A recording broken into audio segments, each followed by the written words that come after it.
बिस्मिल्लाहिर्रहमानिर्रहीम। मेरे पाकिस्तानी भाइयों और बहनों, अस्सलाम वालेकुम। मैं आज आपके आगे गुजारिश करूंगा कि जमहूरियत में और सदारती निज़ाम में क्या फ़र्क है।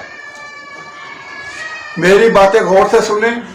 अगर आपको अच्छी लगे तो आप कमेंट भी दें और आप उसको शेयर भी करें और जितना कर सकते हैं आप करें, क्यों कि इसमें हो सकता है हमारी यही तरीक, यही चीज़ें आगे जाकर आवाम को शऊर दें और इससे हम लोगों का फ़ायदा होगा। आपने देखा नहीं है कि आपने कुछ चलो पुरानी हुकूमतें नहीं देखी तो ज़िया साहब तक देखी हैं। जब भी कोई फौजी हुक्मरान आया, मैं नहीं कहता कि फौजी सदर आए, कोई सदर आ जाए, सिविलियन आए लेकिन सियासी ना आए। जब भी कोई सदर आया तो उस वक्त महंगाई कंट्रोल हो जाती है, उस वक्त महंगाई कम हो जाती है और उस वक्त महंगाई कम होने के साथ साथ लड़कों, औरतों की, बच्चियों की इज्जतें भी महफूज हो जाती हैं। उसके साथ साथ चोरियां भी खत्म हो जाती हैं, उसके साथ साथ गुंडागर्दी भी खत्म हो जाती है। तो मैं आपसे ये गुजारिश कर रहा हूं कि सबसे पहले देख लें ज़ियाउल हक शहीद साहब, उन्होंने 1984 में एटम बम का ये जो चाकी है ना, सुरंग, ये ज़िया साहब ने बनाई थी, ये नवाज शरीफ ने बनाई। आज तक किसी सियासतदान ने अगर कुछ बनाया तो मुझे बताएं। ये डैम जो है ये अयूब खान ने बनवाए थे। तो इन सियासतदानों ने सिर्फ लूटने के अलावा, इमरान खान तक लूटने के अलावा, और भट्टू, नवाज शरीफ, शहबाज शरीफ, बेनज़ीर, मरियम नवाज तो आई नहीं, लेकिन लूटने में तो शामिल है ना, इनके खानदान आगे सबके शामिल है। तो इसके अलावा कोई काम नहीं किया। अभी सबसे पहले एटम बम, बेशक आप किसी से पूछ लें, अखबारात उठा लें, पुराने अखबारात मिल जाते हैं, तो उस अखबारात में आपको पता चलेगा कि पाकिस्तान ने, ज़ियाउल हक शहीद ने उस वक्त एटमी धमाके कर दिए थे, लेकिन उसको ओपन नहीं किया। इसकी बड़ी मिसाल ये है कि जब राजीव गांधी के पास, ये तो कहते हैं नहीं इमरान खान फलाना बोलता है, कुछ भी नहीं बोलते, ये सिर्फ एक इनकी बातें हैं इधर से, सिर्फ हमें बेवकूफ बनाने के लिए। तो उस वक्त आप खुद अंदाजा कर लें कि जिस वक्त ज़ियाउल हक शहीद गए इंडिया में मैच देखने, और उस वक्त राजीव गांधी के पास बैठे थे, पाकिस्तान के बॉर्डर पर इंडिया की फौजें लगी हुई थी और लड़ाई बिल्कुल तैयार थी।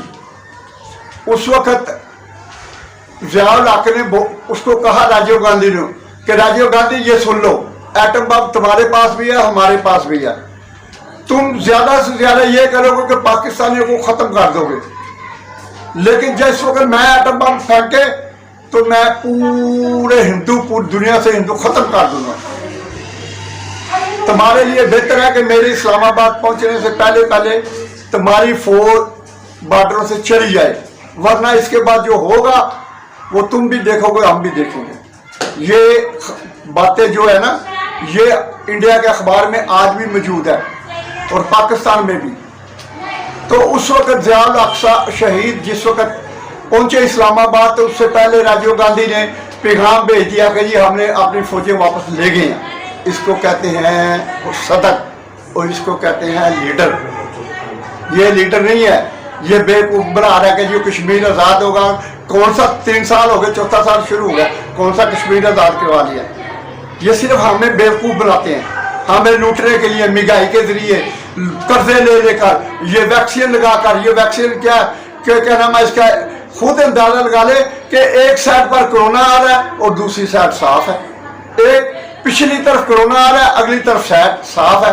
कश्मीर में जिधर ये जलसे करते हैं उधर कोरोना नहीं है, लाहौर में जिधर जिधर पोलिंग हुई है उधर कोरोना नहीं है, जिधर कोई गरीब बस्ती कोई कारोबार मजदूर है उधर कोरोना आ जाता है। یہ بتایا کہ ابھی جو یہ ویکسین لگا رہے ہیں اس کا پہلے رد عمل بہت غلط ہوتا ہے.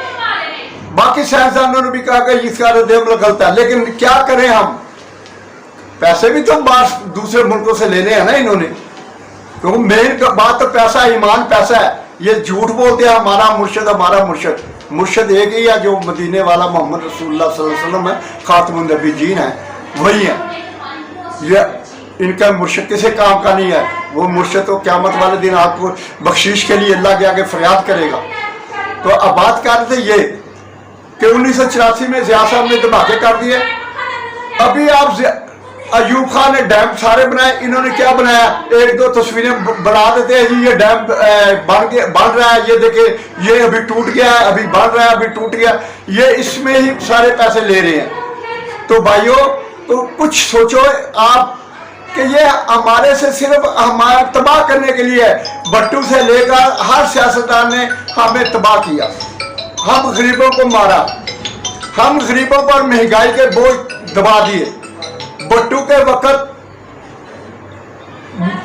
سرخ مرچ جو ہے نا یہ 25 روپے کلو سے بھی زیادہ مہنگی ہو گئی تھی. اس وقت 25 روپے، اس وقت مزدور کی دیہڑی بھی 3 روپے تھی، یہ بھی یاد رکھنا. جس وقت یہ 25 روپے کلو تھی. تو ان لوگوں نے ہمیں سیاستدانوں نے، جس وقت ایوب خان نے کہا کہ میں جا رہا ہوں، مجھے ان سیاستدانوں نے کتا بنایا بٹو گارا نے، تو میں جا رہا ہوں، لیکن میری ایک بات یاد رکھنا کہ 1 یونٹ نہ توڑنا. 1 یونٹ کیا، وہ ایک صوبہ تھا ہمارا مغربی پاکستان، ایک صوبہ تھا ہمارا مشرقی پاکستان. لیکن سب سے آ کر پہلے بٹو نے یہ کام کیا کہ وہ صوبے توڑ دیے، 4 صوبے بنا دیے اور 4 صوبوں کا نام رکھ دیا سندھ، بلوچستان، سرحد اور پنجاب. ابھی کیا بنا، سیاستدانوں کی سیاست دیکھیں، یہ ہمیں کس طریقے پر لڑاتے ہیں اور کس طریقے پر بے گمراتے ہیں کہ ہم سندھی ہیں، پنجابیوں کو نہیں چھوڑیں گے، ہم پنجابی ہیں، بلوچیوں کو نہیں چھوڑیں گے، ہم پٹھان ہیں، سندھیوں کو نہیں چھوڑیں گے. یہ ایسے نفرت پیدا کر دی، جبکہ پہلے ہم صرف ایک تھے، پاکستانی. یہ ہے سیاستدانوں کا کارنامہ. اور اسی کی آڑ میں یہ تخریب کاری بھی کرتے ہیں، خود کرتے ہیں، اور اسی کے آڑ میں یہ اپنا کیا نام ہے اس کا نفرت پیدا کرتے ہیں. تو میں اس لیے آپ سے گزارش کر رہا ہوں کہ صدارتی نظام میں 3 صدارتی نظام گئے ہیں پرویز مشرف تک. پرویز مشرف میں بہت غلط حرکتیں تھیں، لیکن پھر بھی مہنگائی میں اس نے بھی کنٹرول کی تھی. ایوب کا وقت بھی کوئی نہیں تھی، اور ضیاء الحق شہید کے وقت تو بالکل مہنگائی کوئی نہیں تھی. تنخواہیں بھی بڑی تھی سرکاری ملازمین کی. ابھی آپ اندازہ لگا لیں کہ اگر صدارتی نظام میں چند آدمی کھائیں گے فرق نہیں پڑتا. اس میں تو اربوں خربوں روپے یہ کھا رہے ہیں صرف ایم این اے، سینٹ. اگر ایم این اے تو سینٹ کی کیا ضرورت ہے؟ سینٹ پہلے سینٹ انہوں نے اس لیے رکھ دیا کہ ضیاء صاحب نے مجلس شورا کی تھی، اس میں آ کے سارے جو شرابی جو کچھ وہ سارے کے سارے وہ ہو گئے. تو اس کے بعد ہمارے جج، کیونکہ ان کو پوچھنے والا کوئی نہیں، ان کے لیے کوئی قانون نہیں ہے.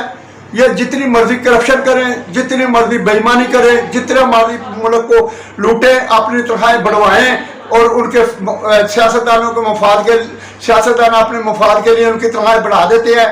یہ باقی سیاستدان ہر سال اپنی تنخواہیں 200-200%، 300-300% بڑھاتے ہیں. اور جس وقت سرکاری ملازموں کی بات آتی ہے تو یہ کہتے ہیں اوہو ملک تو آگے ہی کمزور ہے، ملک کو پر تو آگے ہی بڑا بوجھ ہے.